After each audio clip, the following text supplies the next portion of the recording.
मालेगाव प्रकरणात 500हून अधिक ज्यांचे जन्म दाखले रद्द करण्यात आले आहेत अशी लोक सापडत नाही।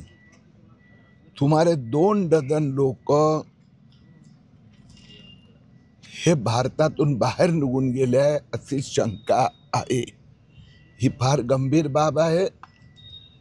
महापालिका आणि तहसीलदार जिल्हाधिकारी यांच्यात चर्चा झाली आहे।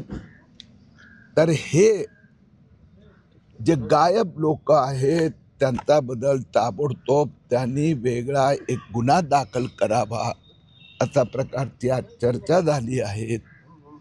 मला असं वाटतं की पुढच्या 48 तासात जन्म प्रमाणपत्र घेऊन देशात बाहेर पळून गेलेल्या गायब झालेल्या या लोकांच्या विरोधात तक्रार दाखल होणार। मालेगांव जन्म प्रमाण पत्र में अब एक नया मोड़ सामने आया है। जिन लोगों के जन्म प्रमाण पत्र महापालिका तहसीलदार ने रद्द किए, ऐसे 500 के करीब लोग गायब हो गए हैं। उसमें से 2 डज़न लोग हिंदुस्तान के बाहर निकल गए हैं, ऐसी जानकारी मिली है।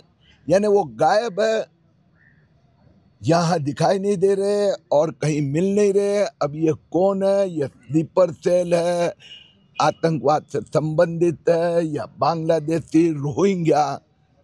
आज 2 घंटे में इस संबंध में यहाँ पर गुना FIR दाखल हो जाएगा। ये वो लोग फरार हो गए, वो कौन हो सकते हैं? जैसे दिल्ली में ब्लास्ट हुआ और सारा ताल्लुक जो है मदरसों से जोड़ा जा रहा है, तो क्या आप उस दिशा में भी जांच होगी?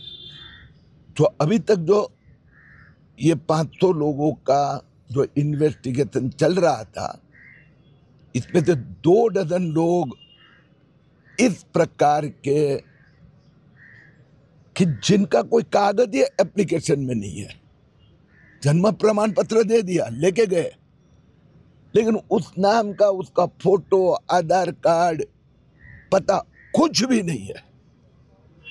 और उसमें से कुछ लोगों के पासपोर्ट भी निकले हैं। इसीलिए ये स्लीपर सेल भी हो सकते हैं, ये बाहर से आए हुए भी हो सकते हैं, या आतंकवाद से संबंधित लोग भी हो सकते हैं। इसीलिए इस विषय पे आज ऐसा निर्णय हुआ कि एक अलग FIR होगी। महापालिका और तहसीलदार ये FIR 48 घंटे में दाखिल करेंगे। फिर पुलिस ने जो होमवर्क किया है उसका एग्जीक्यूशन प्रारंभ होगा। सर, अभी तक कहाँ तक पहुंची है SIT? अब SIT मूल मुद्दा यही था कि पात्र अपात्र लोग जिनके पास जो कागज पत्र लेने चाहिए वो नहीं थे, ऐसे लोगों ने जन्म प्रमाण पत्र या जिनको देने का अधिकार नहीं था। तो मालेगांव में तो वैसे देखने जाए तो SIT का काम प्रशंसनीय रहा है। 3273 प्रमाण पत्र सिर्फ रद्द हुए, ऐसे नहीं, चुनाव आयोग को भी ये यादी दी गई है। आधार कार्ड ने भी इनके आधार कार्ड रद्द करने की प्रक्रिया प्रारंभ कर चुके हैं। लगभग 50 से ऊपर सरकारी अधिकारियों को आरोपी बनाया, उनकी गिरफ्तारी हुई। अब ये उसका ही अगला कदम है कि इसमें से कोई आतंकवादी है क्या, कोई स्लीपर सेल है क्या, अभी उसकी जांच शुरू होगी। ये बांग्लादेशी रोहिंग्या से शुरू हुआ था मामला और अभी आतंकवादियों पे आके रुक गया। अब ये जांच करना पड़ेगा कि 2 डज़न सर्टिफिकेट ऐसे गए हैं कि जिसमें कोई कागज ही नहीं है, तहसीलदार ने ऐसे ही आदेश दे दिए है। तो वो कौन है? वो चेहरा ही पता नहीं है अभी तो। गलती तो सरकारी अधिकारी है ना। तो 48 अधिकारियों पे कार्रवाई हुई, गिरफ्तारी हुई। राष्ट्रीय सुरक्षा के प्रश्न पे कोई समझौता नहीं होगा। दूसरी बात, जिनके रद्द हुए हैं उनके पास जन्म प्रमाण तो है नहीं, यहाँ जन्म हुआ उसका भी कागज नहीं है, उनके परिवार में से किसी एक का भी जन्म हुआ उसका भी प्रमाण पत्र नहीं है, तो है कहाँ के? वो बाद में जांच होगी। की ज्यांनी खोटे बनावट कागदपत्र देऊन किंवा बेकायदेशीररित्या जन्म प्रमाणपत्र प्राप्त केलं ते त्यांना परत दिलं पाहिजे. त्यांचे जन्म प्रमाणपत्र रद्द करण्यात आले आहे, परंतु ते या तर परत देत नाही किंवा त्या पत्त्यावर पत्ता सापडत नाही किंवा व्यक्ती सापडत नाही. तर म्हणून यांना फरार घोषित करावे अशा प्रकारचं महापालिका तहसीलदार तक्रार दाखल करणार. पोलीस पुन्हा एकदा हे जे काय असेल 100, 200, 500 ज्यांचा तपास करणार. मी जे आपल्याला सांगितलं की आता इन्फॉर्मल इन्क्वायरी इन्व्हेस्टिगेशन ऑलरेडी सुरू आहेत. त्यातनं 2 डझन असे अर्ज सापडले आहेत की त्यांना शोधायचं कुठे आहे, कारण की माणूसच नाही आहे. तुम्ही म्हटले की 500 लोक असे ज्यांनी प्रमाणपत्र जमा केलं ते गायब आहेत. ते आपण कसं म्हणतो की ते गायब झाले?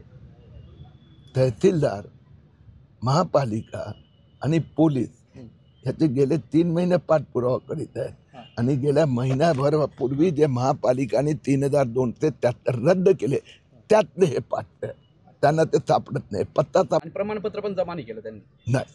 तर आपण म्हटलं की पासपोर्टच्या एजन्सीला आपण मागच्या महिन्यात रिपोर्ट पाठवले होते. मग ही सूक्ष्म निरीक्षण करणारी पासपोर्ट यंत्रणा आहे. आता ही जे नवीन FIR जे दाखल होणार त्यात मग तेही येणार, सगळं येणार. FIR कोण देणार? महापालिका.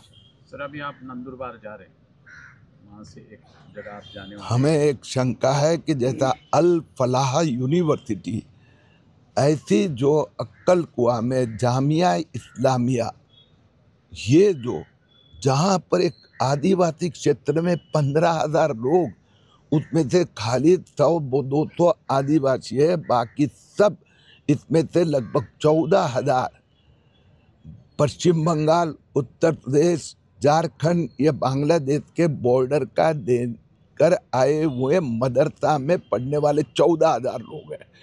इसमें यह भी ध्यान में आया कि वहाँ पर उन्होंने मेडिकल कॉलेज, इंजीनियरिंग कॉलेज ये सब भी बनाया है. उसमें फर्जी सब कागज पत्र मिले हैं. 1,000 करोड़ का फॉरेन डोनेशन, उसमें काफ़ी बड़ा घोटाला सामने आया है.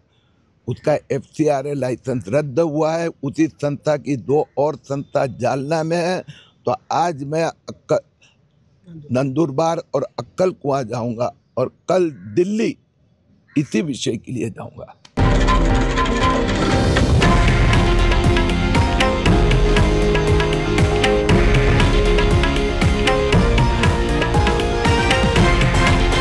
हे आहे देशातील नंबर 1 न्यूज नेटवर्क आणि आपण पाहत आहात TV9 मराठी, एकमेव.